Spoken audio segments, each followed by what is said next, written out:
Welcome everyone to another CTC software webinar. My name is Chris Bircher, Director of Technical Services here at CTC, and today we are continuing our 5-part series on cleaning your projects and maintaining Revit standards using CTC Express tools. Today will be part 3 in our 5-part series.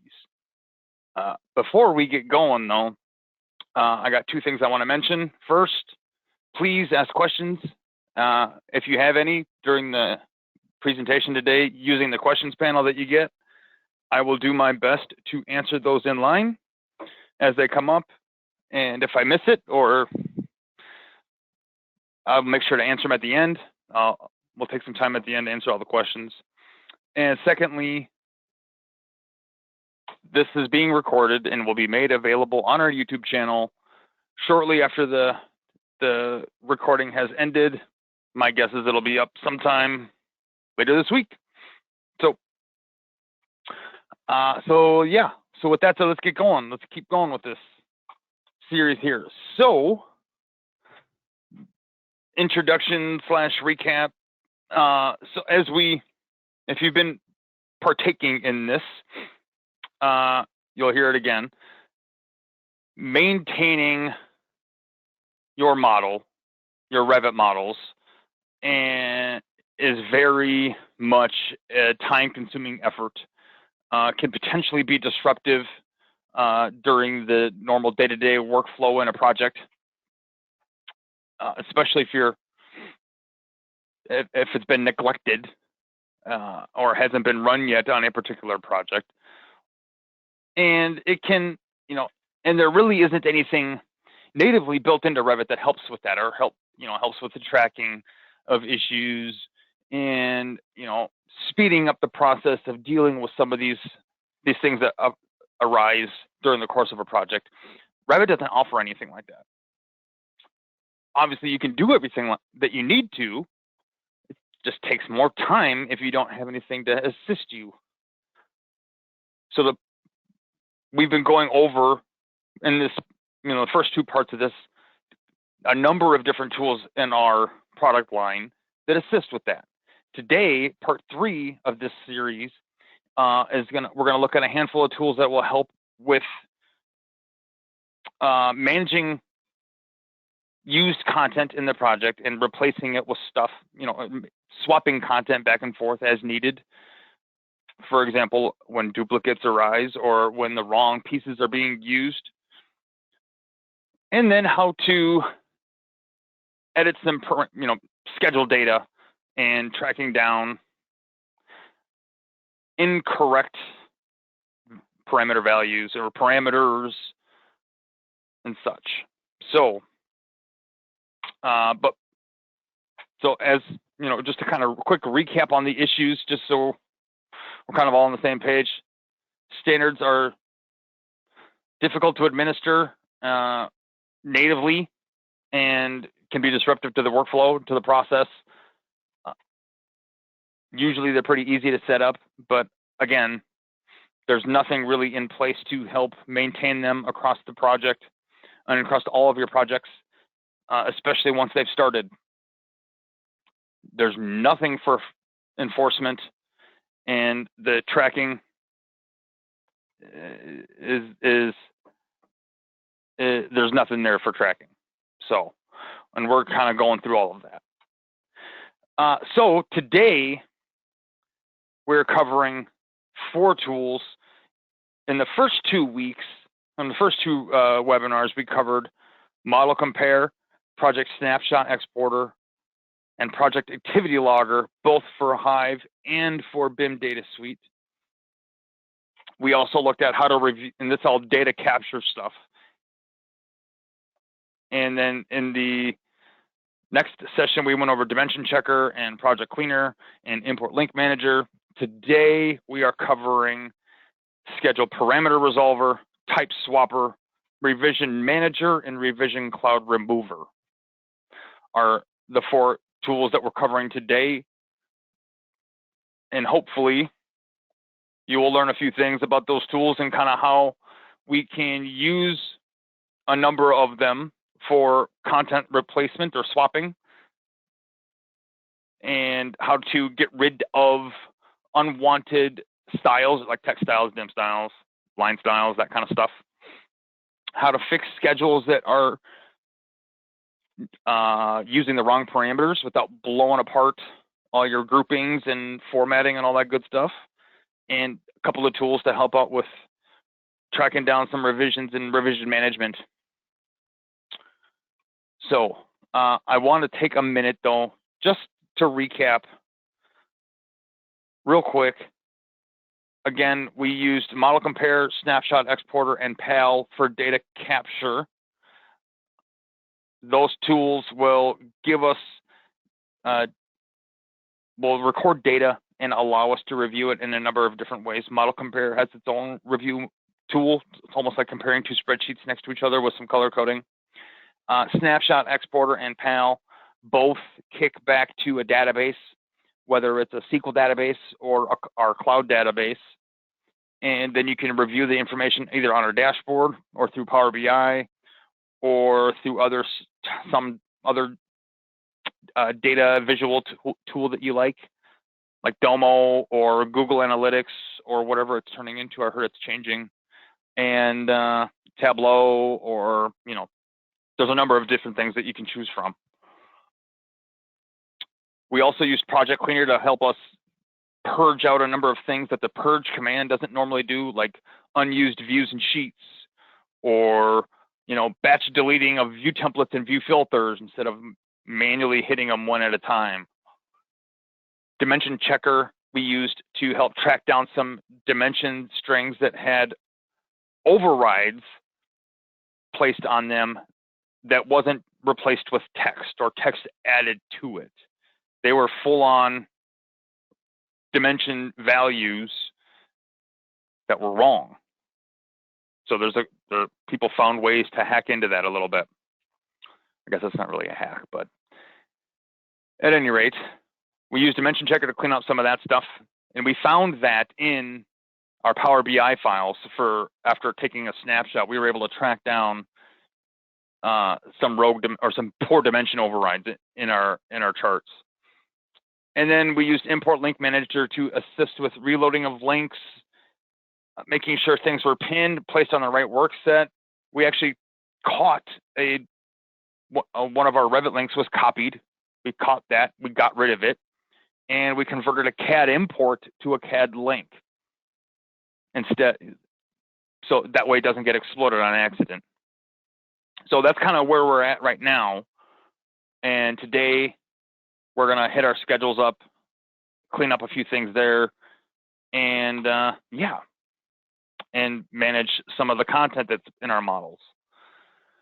So I think it's best suited just to open up Revit and kind of show you where everything is. So one of the things that I wanted to cover with you guys today specifically is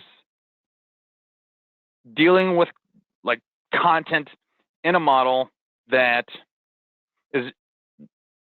is unwanted. For example, if you are pulling drafting views in or details in via a drafting view from your detail library or your warehouse/container file, or from Hive even, or maybe it's coming in from some other content management system that you may be using, or a previous project, right? Details and schedules and drafting views can come from various different places in various different ways. Oftentimes, what that will do is create a duplicate family because Revit doesn't know how to translate that. Even though it's already in your project, because it's got differing instance parameter values, Revit kind of freaks out on that, and instead of just using what's already there and inheriting the values, it decides to make a new family with the number 1 or the number 2 behind it. And that would be something that we would find out if we were using our project activity logger reports or even scanning through our SQL Server database to discover different pieces that are in, like in this case here, I have the ability to check out my PAL tables or write a query here that pulled out the parameter type or the element definition or element instance, and I could see a list of all the content. There's also a Power BI file that displays all of the different families in your project by category, and it gives you the name and some values. I would be able to find out through those generated reports that I've got duplicate content, or maybe it's got backups or whatever the case may be, and I can do some cleanup on this now. So what I get to do is use TypeSwapper for a few scenarios to help clean some of that up. So for example, with the duplicate families, right?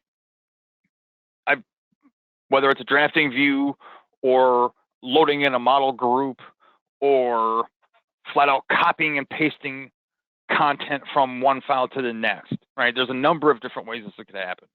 And you end up with scenarios such as this, where you got the number 1, or in this case, I've done it so many times, I got a number 4 behind it.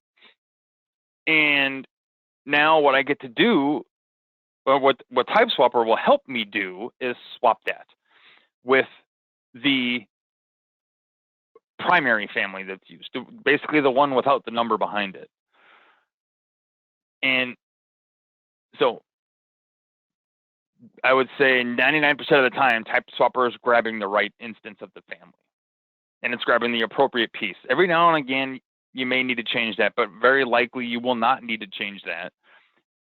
And you will just come here, see what it is, and hit swap right out of the gate.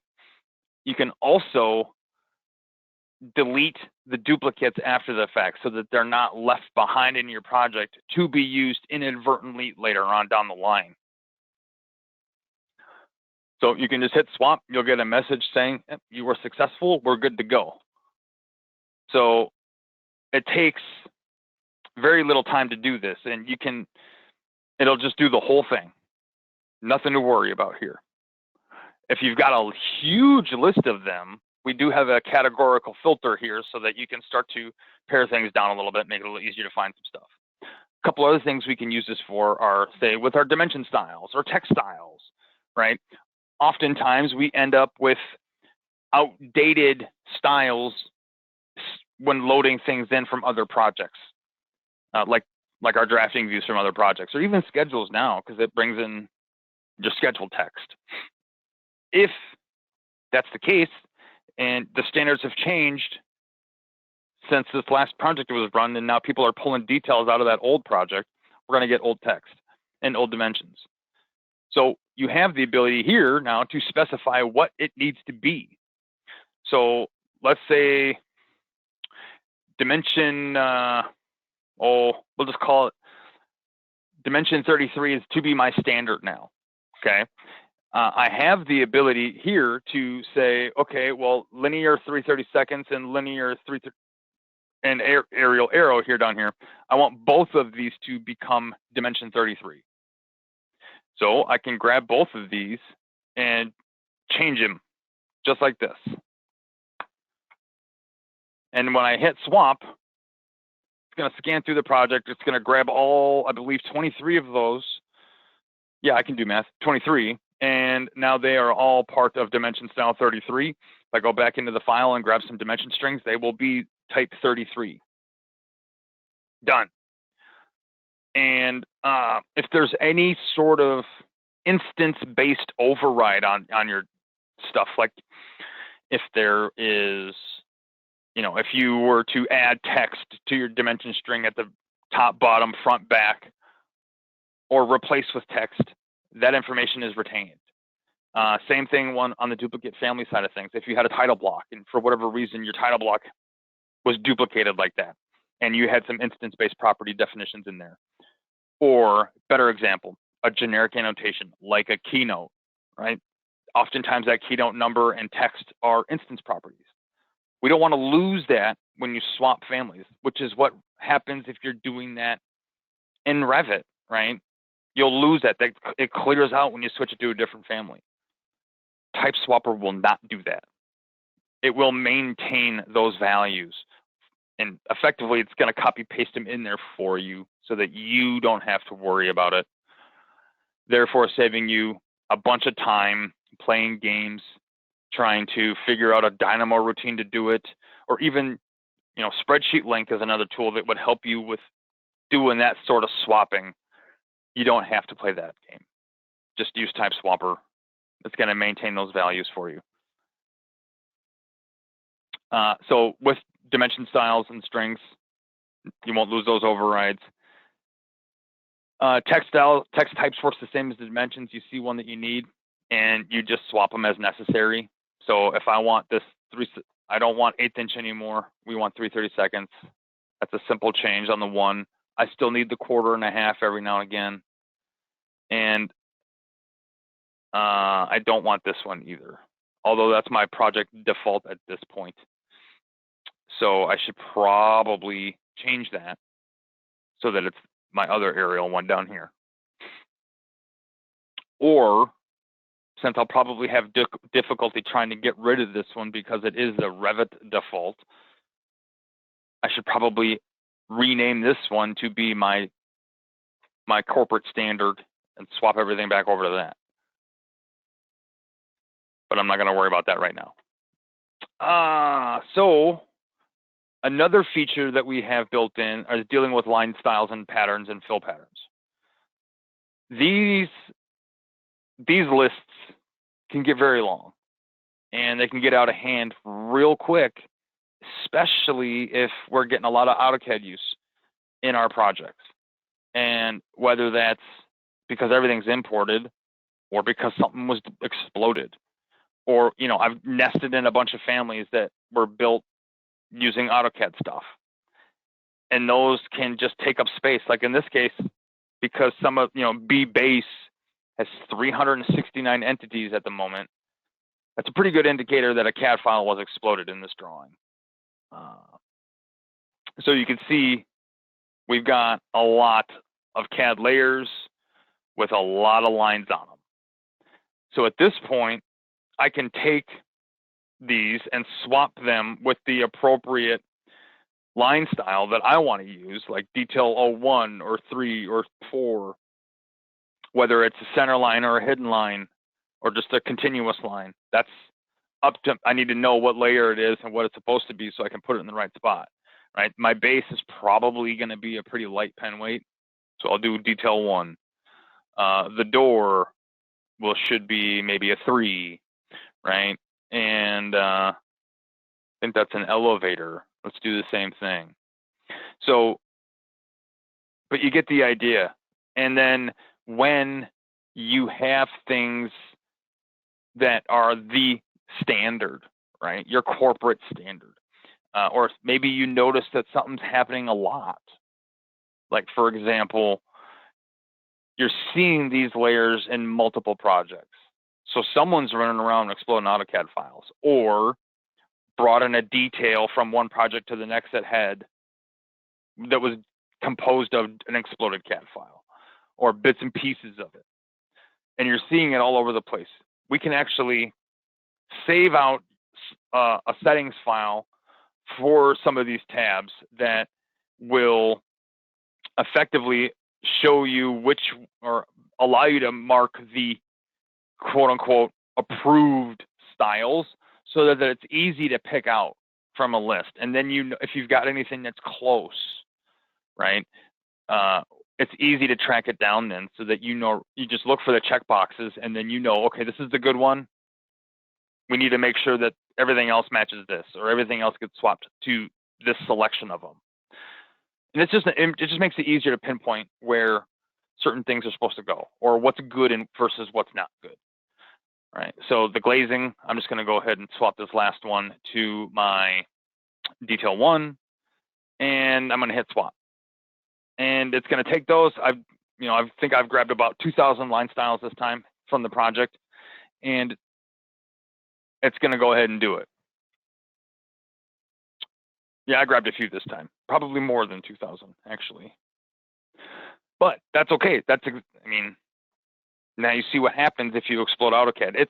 And as many of you know, it's just slow, right? It's inherently a slow process to convert and to even just deal with in the first place. So now that I'm doing the swap, there's an option built in that I can show you after this for deleting some of this stuff. There's a couple of different tools out there for deleting, like Project Cleaner is the one. And obviously there's the purge command that you can use, but we also have a delete command built into this.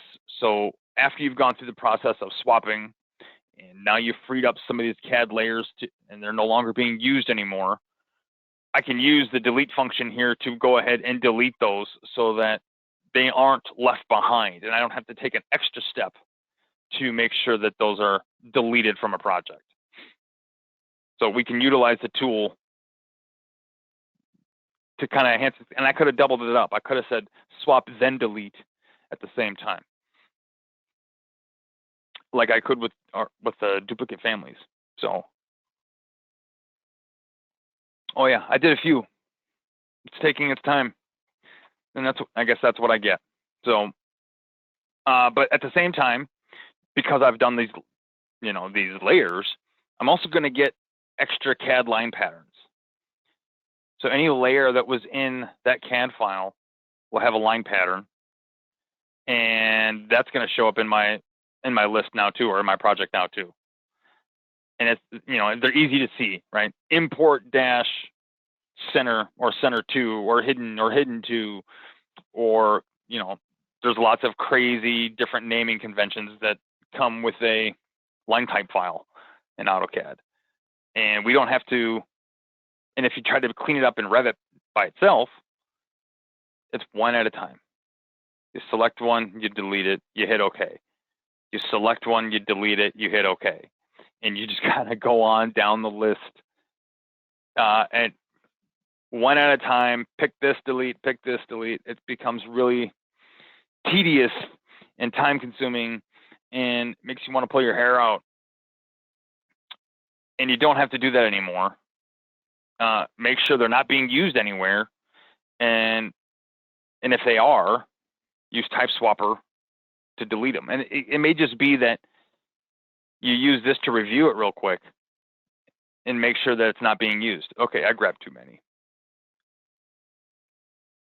That's what I get. And I'm sure I've got stuff inside of line fill patterns and such. So let's do this.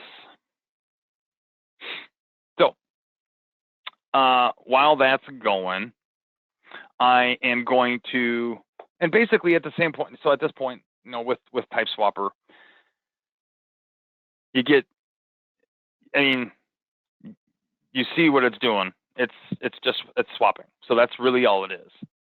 And there's a couple of different things that you can do with it otherwise, but there's not what you see. I've covered it all basically, even though I haven't shown you how it works with materials or fill patterns specifically. You just specify from a drop-down which one you want, and then delete them when you're done.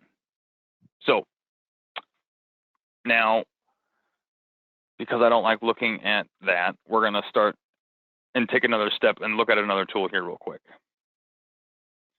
So one of the other tools that I want to talk about today is Schedule Parameter Resolver. And this particular tool works wonders on your schedules, okay? So, and here's a good example of how to fix this. And this might just, you may not be able to necessarily see this pop up in any of the data reports per se. Like if you took a snapshot, maybe this would be something you could track down. This might just happen because someone tells you, hey, I noticed this. So I've got this master schedule. Everything's working great. I've got all my fields are populated, shows all my good stuff, right? For the most part. I've got a couple of rogue families in here that haven't been fully updated yet. But then my schedules broken out by level here. For whatever reason, these aren't functioning as they should, right? They look almost the same. They're slightly different, right? I don't have as much detail here on the end, but I don't have any data here like I'm supposed to. Now, it's not this, the data back here on this other schedule, it's pulling from the family, it's the material, right? Or it's the finish. For whatever reason, it's not showing. And the headers look the same. If I look at the fields here, I've got panel material finish, frame material, frame finish. On the other one, oop, what did I missed? I clicked the wrong. Oh, I clicked the header. Huh. I've got door material. Okay, so there's an issue. I got to replace these with the right parameter. But then I've also got frame material and finish. That's what the other schedule said, and that one was working. Why wouldn't this work? At any rate, say you knew, like with the door ones, I know which ones they're supposed to be. If I come over here and grab panel material and panel finish, well, now I've got two of them for some reason. I don't know which one it's supposed to be. I know what parameter file it's supposed to come from, but I don't know which one of these it's supposed to be. Or same with panel finish. I've got duplicates here too. And that happens if you've got, families from your own personal content, maybe the Autodesk library of content, and maybe you downloaded some from a manufacturer, right? Or someone else built it using a different shared parameter file for whatever reason, or made their own. Well, now we've got two panel finishes. They have different GUIDs, so that's why they're allowed to come in. But I don't know which one to use now. And even if I did know which one to use, it's going to blow up the header groupings that I've made. And I have to rebuild the whole schedule. And now I'd have to do that, say, 5 times. 1, 2, 3, 4, 5 times, yes. 6 apparently, because I've got a roof schedule. That's what schedule parameter resolver is intended to do for you. Fix your schedules without blowing apart your headers. Okay, and it'll help you maintain field overrides and all that good stuff. So I've got my shared parameter file mapped to my master. I've got this schedule. Let's start here with the one right in front of us. Okay, I think that was the one I had, door 1. Yep, schedule 1. Okay, so that's the one I've got here. With it checked, you will get a list of all the parameters that are in that schedule. And I know that the door materials are wrong and the frame materials are wrong. So based off this shared parameter file, I need to grab the appropriate ones. Now, because I checked, I know I need panel material and panel finish in this schedule. Now, because my parameter file only supports one unique name per GUID, basically, right? I can't have panel material in there twice or finish twice. So I know that this is the right one. Same thing with, say, frame material and frame finish. Material and finish. I can grab those 4 and hit OK. And what it's going to do now is it's going to edit the schedule, replace the parameters with those, and maintain the groupings that I had in place. So I don't have to worry about trying to fix that now. So as it's going along, it says it completed successfully, and you can already see I've got data, right? If I move this out of the way, look what it did. We'll close it. It is using the right parameter now. They are editable when the door family supports it. And it maintained the header override here for material and finish, and it maintained the grouping. So I didn't have to restitch this all together like you would had you done that manually. Okay, now I know this schedule should have just been duplicated and then renamed and filters adjusted by level. But that's not how these were built. I don't know how these were built, honestly, but they're wrong. And that's all I know. So I'm able to fix it. And that's the important thing, because it will happen, especially when you've got panel material potentially listed 2 or 3 times, or frame material 2 or 3 times. This way you can just build it out, lay it out the way you want, and then source back to the shared parameter file to make sure you're using the right set of stuff. And then you know your content will work. Now, I did that with just the single schedule. I could have grabbed all 5 of these at the same time and said, all 5 of these need this parameter and this parameter and this parameter and this parameter, and hit go. And we would have been good to go. So I don't have to do it one schedule at a time. Now, let's see if that other one's done yet. That's why. Too many short lines. And that happens with AutoCAD too, right? You'll get a whole bunch of this stuff. So we'll unjoin it and move on. And then now we've got lines that are too short. We'll delete those. And now we're out the door. Okay. That's why it took so long.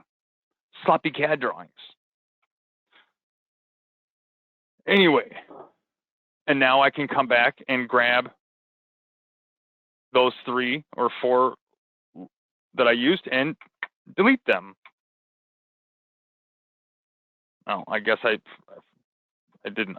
I have to hold down control, not check the box. There we go. My mistake. Getting a little ahead of myself here. So, and then same thing. You get your line patterns. Here's all those CAD imports. And really, they used one big nasty one. Import center 2 to the 3rd, whatever that's supposed to mean. And I can now choose one of my center patterns and move on. I'm not going to worry about it right now. Same thing with fill patterns, whether it's a drafting or model, we can go ahead and associate it to the appropriate piece. And we can find out what it's also attached to.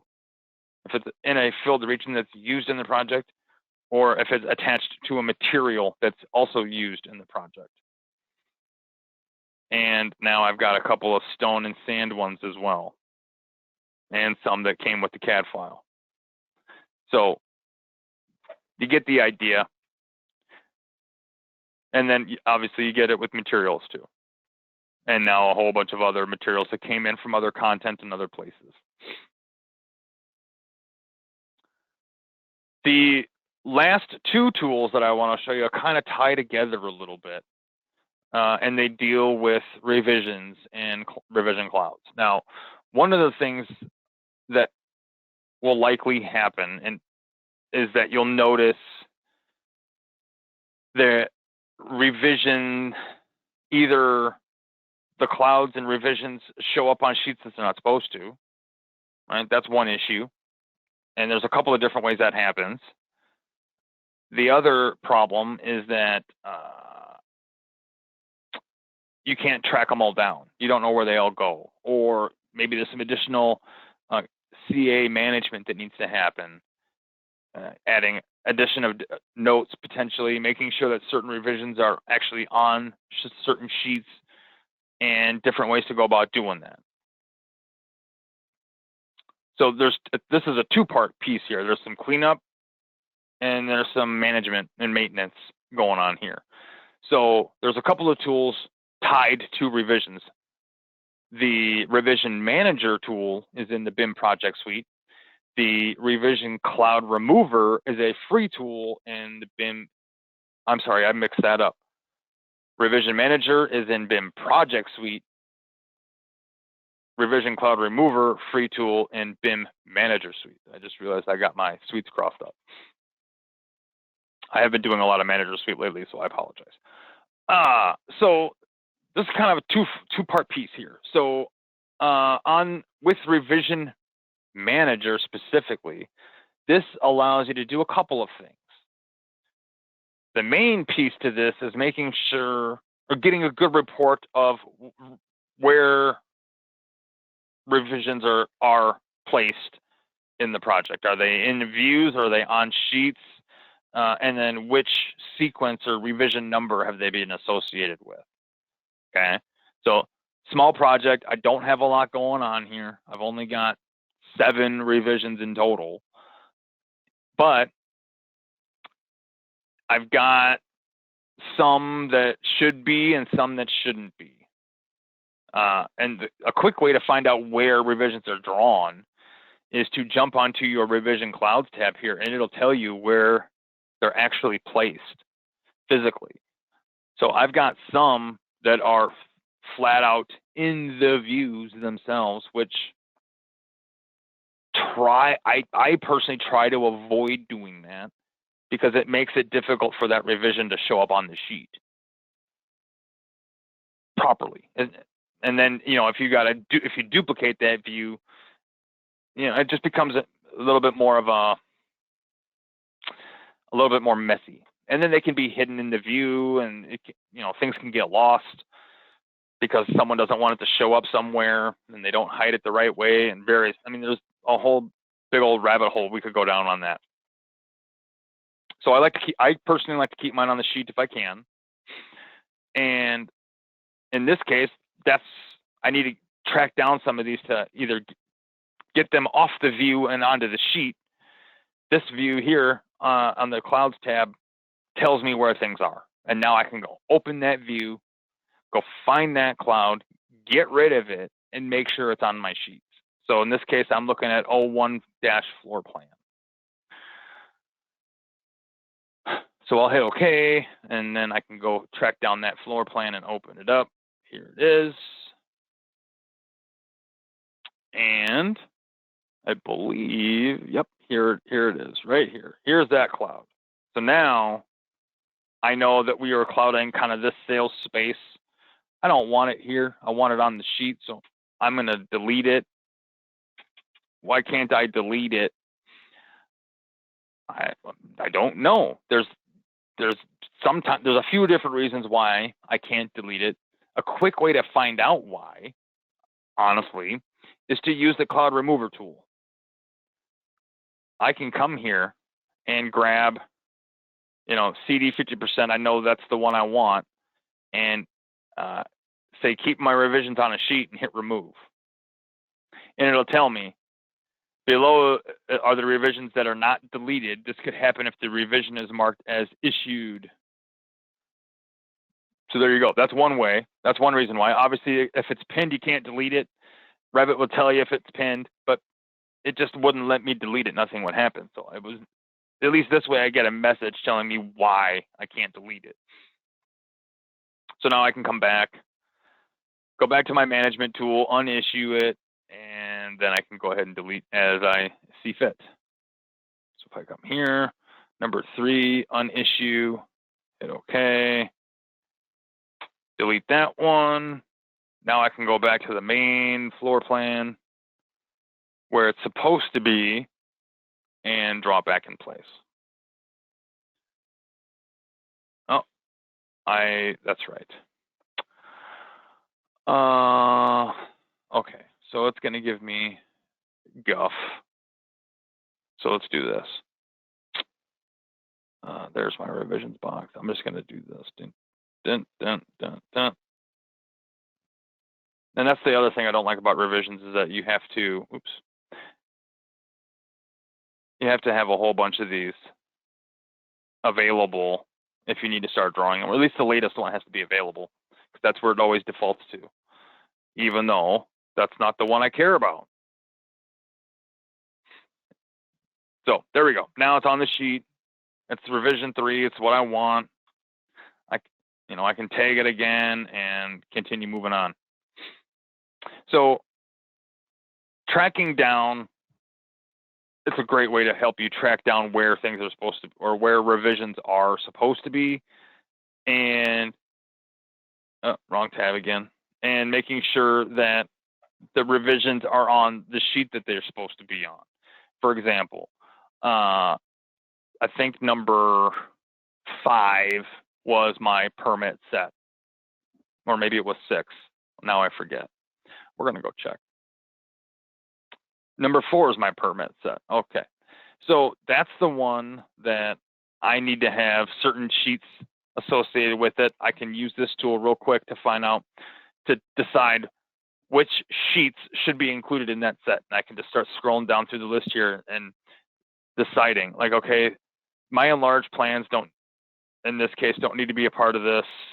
I do want, not that one. I do want some sections. I need my elevations. Let's get these sections in there. I need schedules, good. Some details are needed, some aren't. I don't think I want that one. I can't get rid of. Now, in this case, there's a couple that have these gray boxes on them. Those are good indicators of letting you know that that revision is physically on that sheet, right? So I can uncheck this one, no problem, but I can't on this one, or this one, or this one, right? It's just not letting me do it. That way, that right there tells me, okay, that's physically placed. We can't touch it unless I go find that sheet and delete it, right? So I don't want that on there. So I'm gonna have to go visit that here in a minute. Demo plans are good. Framing plans are missing a couple. There we go. Can't touch that one. And that's an unnamed sheet, so I don't even want that in my list. So that probably shouldn't live there either. So now I can hit apply and or OK. And now I've lost a few from this sheet. Well, not that sheet, from this sheet, because I cleaned up a few things. And then this details page has something on it somewhere. And we have our permits that we know it's there.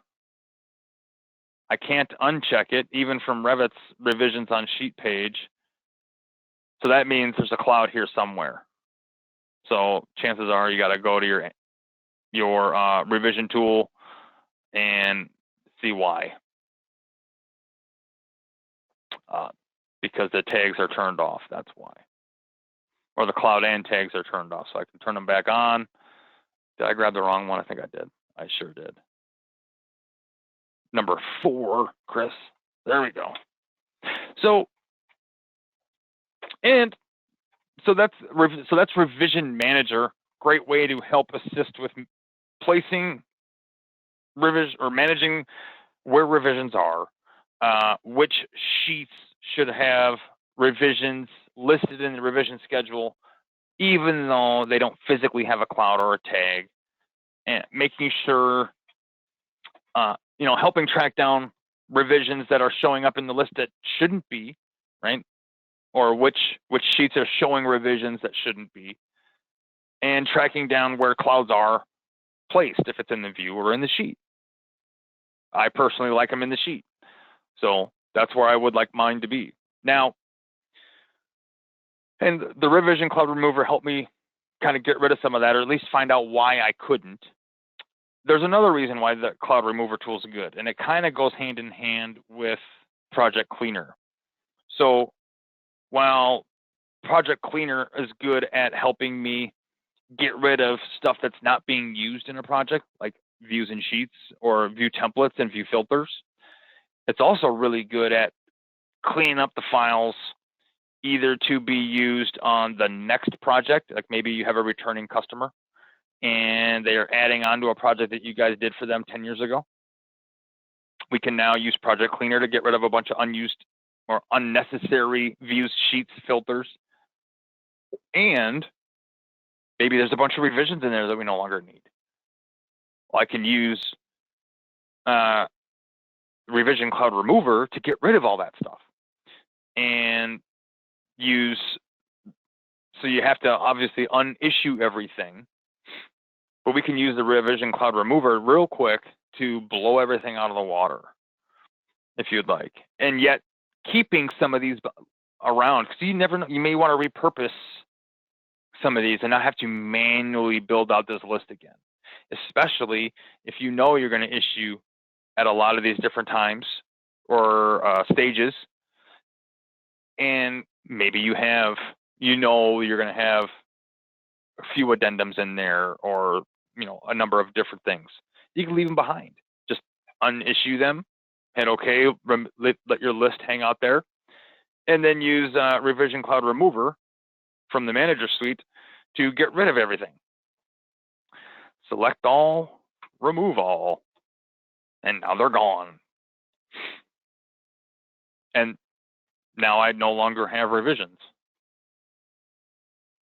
And I still have the sequences, but the clouds are gone. The tags are gone. And it did the whole project because I told it to. So that got us through today quite well. And, oh, perfect. Got 15 minutes left. So that takes care of today. I want to thank you all for joining me today. It's been a pleasure. Next week with part 4, we are going to cover a couple more tools that will help us with additional cleanup and some data manipulation to fix a few things. And then I'm going to show you one tool that will do a lot of the cleanup that I've been showing you the last 2 sessions in one tool at the same time and on multiple Revit files if you'd like. So tune in next week for everything else for part 4. And thank you. So I'm going to let you guys go. Have a wonderful week. Let's see you guys next week.